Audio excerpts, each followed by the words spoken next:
Hello, fellow fans of the Metropolitans. Yes, it's that time again. This state in New York Mets history, the YouTube cast.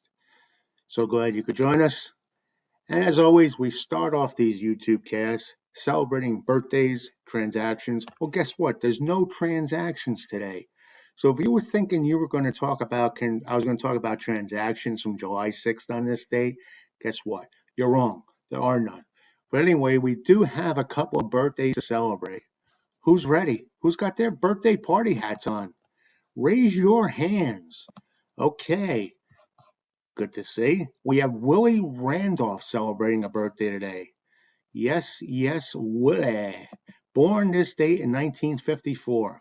And you know what? I digress. I'm not going to talk about his Mets career so far. I think he's one of those guys that is very, very underrated when it comes to Hall of Fame talk. Willie had a stellar career. And I think being a second baseman, he was soft spoken. If he made the Hall of Fame, I would not argue about it. And the same thing with his managerial career with the Mets. I know they didn't bring home the bacon while he was manager with them from 2005 to 2008, but he was part of probably the best 4-year stretch in Met history there. This team just took off under Willie. They had great talent. Don't get me wrong. It was one of the better lineups we had, if not the best lineup with Delgado, Wright, Reyes. You go right down the line. That was a potent offense. And even when that 7-game series we lost to St. Louis, we had no pitching going into that series. And I know St. Louis was barely a 500 team at that time, but Willie managed to handle that pitching staff, and they did well. So Willie, hats off to him. I mean, he was a good manager, and he is celebrating a birthday today. And like I said, he flies under the radar. I think people even forget that he was part of a team the worst team that money could buy back in '92. He played 90 games as a second baseman, and he was signed as a free agent. One of those free agent selections that they took back in '92 before the season started, and it just didn't work out. Willie batted .252, 2 homers, 15 RBIs, and that team was a mess. And we know the whole Bob Klapisch book and whatever, if you really want to get into it. During the offseason, I'll be doing book reviews and everything about the Mets. So we'll talk about that at a later date. But happy birthday to Willie Randolph. Much appreciated his efforts, and I know he was fired. I'm not arguing the decision to fire him. I just don't like the way the Mets handled it at the time, but that's just my opinion. And that in $2.25 will get you a cup of coffee down at the corner deli. And happy birthday to Lance Johnson. Here's another Met that flew under the radar. What a year. Of course, the Mets were abysmal back in '96, but Lance had one of the best years of a Met outfielder of all time. Who remembers Lance? Raise your hands, folks. Lance in 1996. Let's run these numbers by you. He batted .333. He had 227 base hits. He played in 160 games, and he had 682 at-bats. Lance was fun to watch. And in '96, he put up some numbers where he led the National League at bats with the 682. He led the National League in hits with 227 in 1996. He led the National League in singles with 166. 166 singles. That's amazing. And he led the National League with 21 triples in 1996. Imagine if Lance played at Citi Field when that first opened up. Remember when you had that, what was it, Modell's little backdrop there, went another 10, 20 yards? And I think they kind of built that for Jose Reyes at the time.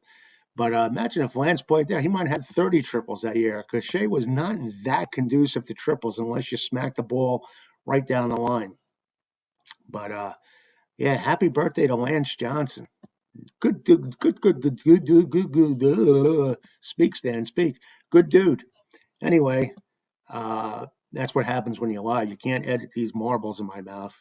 Maybe next time I should do this without marbles in my mouth.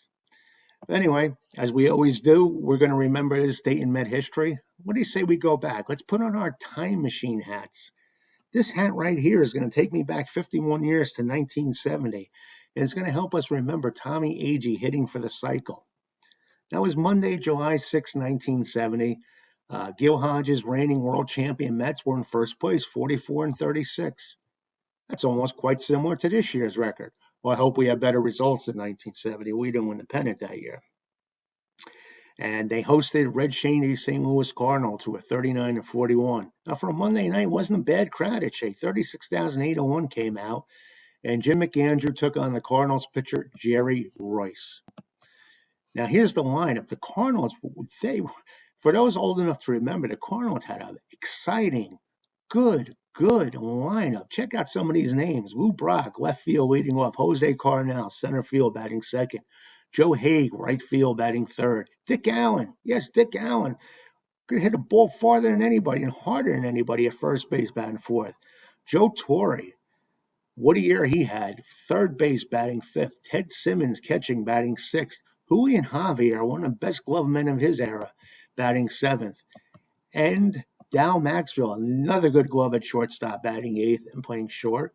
And Jerry Royce pitching. Now, a lot of you guys remember Jerry Royce as a Dodger team with those good Dodger teams in the late 70s, but he's pretty damn good as a Cardinal. Now, the Met lineup was Tommie Agee, center field leading off. Bud Harrelson, shortstop, batting second. Ken Singleton, left field, batting third. Don Clendenin, batting fourth, playing first base. Ron Swoboda, right field, batting fifth. Joe Foy. Where's Amos Otis? Just a joke, Joey. Line up. Playing third base, batting sixth. Jerry Grote, one of the best to ever call a ball game, catching, batting seventh. Al Weiss playing second base, and he's batting eighth. And Jim McAndrew pitching, batting ninth. Now, going into this game, the Mets would have a big night on this evening, scoring 10 runs on 17 hits off 5 Cardinals pitchers. Don Clendenin and Ken Singleton had 3 hits each, but it was Tommie Agee. Remember Carl Earhart? Agee. Anyway, Tommie Agee had the biggest night. He had 4 hits, and he hit for the cycle while driving in 4 runs. Now, in the third inning, Tommie got his first hit, a base hit, and he would come around to score on Ken Singleton's 2-run homer. Who didn't love Ken Singleton? Even when he left the Mets, he was just a fun player to watch hit. In the fourth inning, Joe Foy walked. Jerry Grote then singled, and Agee stepped in and hit a 3-run homer off Jerry Royce, putting the Mets up 5-0. It was Agee's 18th homer in the season. He was having a great year, folks. Don Clendenin added an RBI single in that inning to make it 6-0. In the fifth, 3 straight doubles by Al Weiss, pitcher Jim McAndrew, and Agee put the Mets up 8-0 on their way to a blowout. Now, in the 6th inning, Rocky Ron Swoboda, another fan favorite, hit a 2-run homer, and it was a laugher at this point, making it 10-0 Mets. In the bottom of the 7th, Agee saved the hardest for last, but completed the cycle as he tripled to right field off pitcher Frank Lindsay. It was his 3rd triple of the year. Agee was the second Met in team history to hit for the cycle, as Jim Hickman was the first to do it in 1963. It would take 6 more years until the next player would do it. He was utility man Mike Phillips, and no, he wasn't related to me. This Phillips had talent. I have 0 baseball talent. I like to talk baseball, but I have 0 baseball talent. Never had a chance to make the major leagues. Anyway, Jim McAndrew pitched into the 9th inning, getting relieved by Tug McGraw, as the Mets went on to win 10-3. Little side note about Tommie here. Tommie will lead the team with 24 homers, 30 doubles, 182 hits, 31 stolen bases, and a career-high 107 runs scored, which was 6th in the National League in 1970. Good day, wouldn't you say?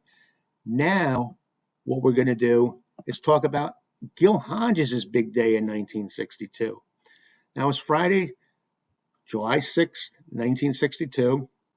Johnny Keene's 4th place Cardinals, 45-37. There's a theme today, Cards against the Mets, huh? They came to the Polo Grounds to play Casey Stengel's 10th place Mets, who were, I don't even want to tell you, 22-57. The Cards sent future Met pitcher Ray Sadecki 5-5 to the mound against the Mets.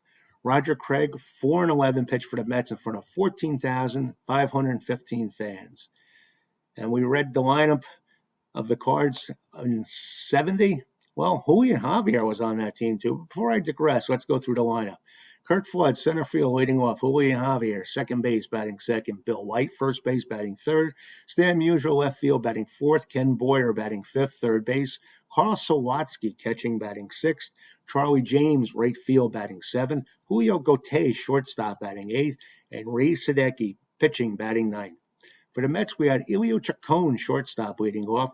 Joe Christopher, center field, batting second. Cliff Cook, right field, batting third. Frank Thomas, left field, batting fourth. Charlie Neal, second base, batting fifth. Gil Hodges, first base, batting sixth. Felix Mantilla, batting seventh, third base. Chris Cannizzaro, batting eighth, catching. And Roger Craig, pitching. Now, in the bottom of the second inning, Gil Hodges, everybody loves Gil. That's one of the reasons why his number's retired, isn't it? You bet your bippy. Gil came to the bat with one out and three. The Brooklyn Dodger legend. They loved him in Brooklyn, that's for sure. It was one of the most beloved National League New York ball players ever. Was closing out his career in New York with the Mets. Let's face it, he was brought back for nostalgia as well as being a gate attraction. Now, Hodges took Ray Sadecki deep, hitting a home run over the left center field wall. It was his ninth homer of the year, and it put the Mets up 1-0.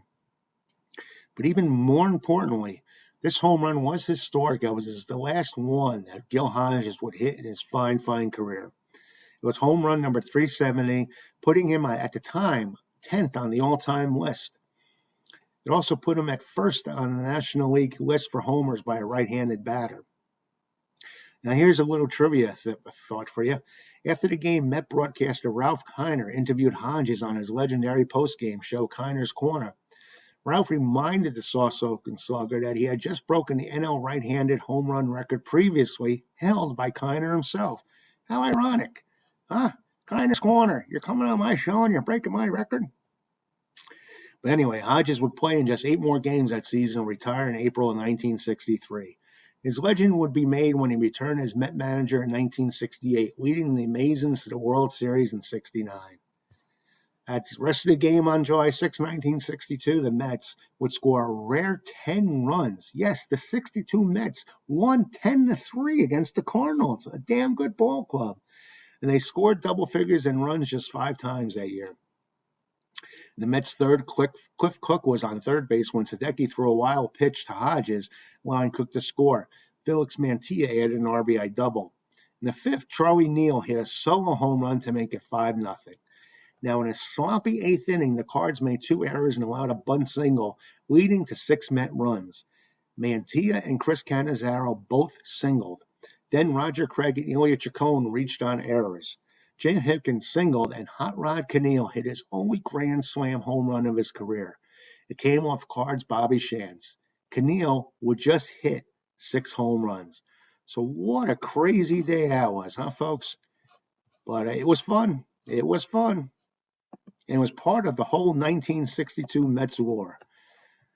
Amazing, amazing, amazing.